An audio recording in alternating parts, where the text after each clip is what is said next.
All right, with me now is Scott Schwartz. Now, many of you may not recognize the name, but like myself, you have him on a T-shirt somewhere in your closet, most likely, and maybe showing it off this time of the year. And the 30th anniversary of A Christmas Story might help spark your memory. Scott is famous for the little boy who has his tongue stuck to the flagpole. Scott, how are you, my friend?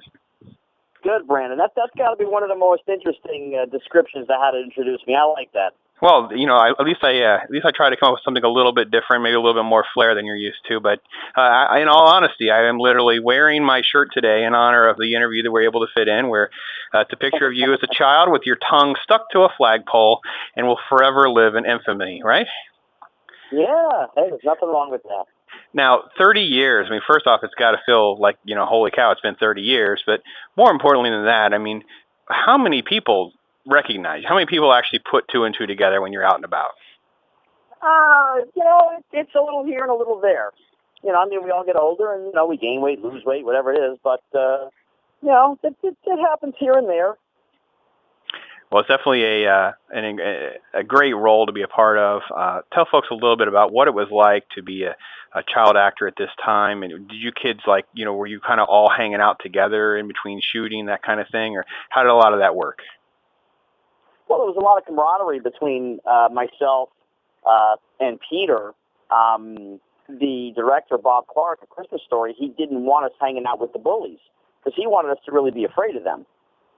So we didn't really get to play or do stuff with Zach and Yano, Grover, Dylan, Scott Farkas.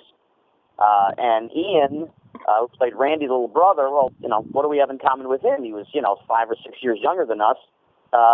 And then RD kind of did his own thing, hung out with us a little bit. He played Schwartz. So, we were just kids hanging out on a movie set.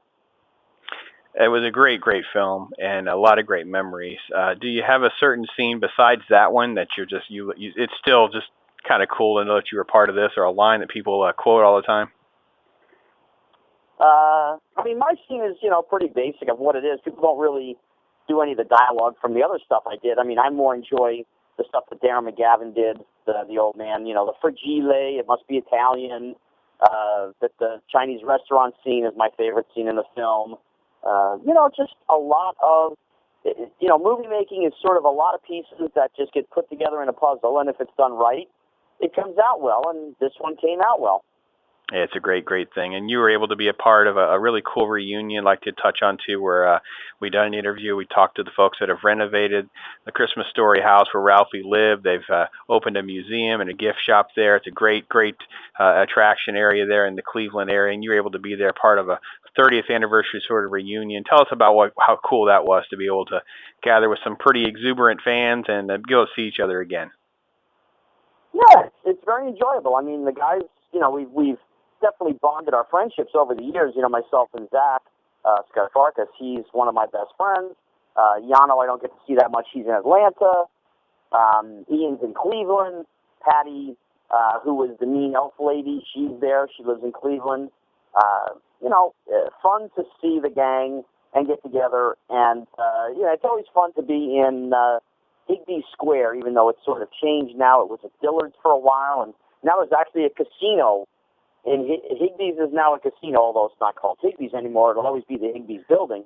Going back there and seeing the old rooms, which was actually really funny because I remembered where my room was. I was on the 6th floor, but I had never gone to the 6th floor to see what room it was.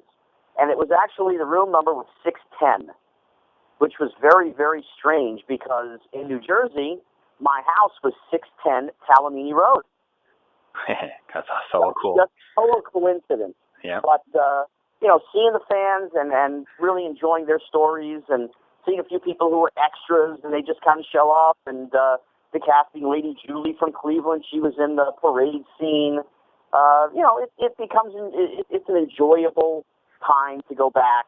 And it didn't snow this year, so that was nice. Yeah, it was. Very, very cool story and a very, very cool event. And definitely at the time of the year we get to really enjoy a film that to me has just now become part of Americana and will live on forever as one of the great Christmas films during this time of the year. People really do enjoy coming together to watch it. So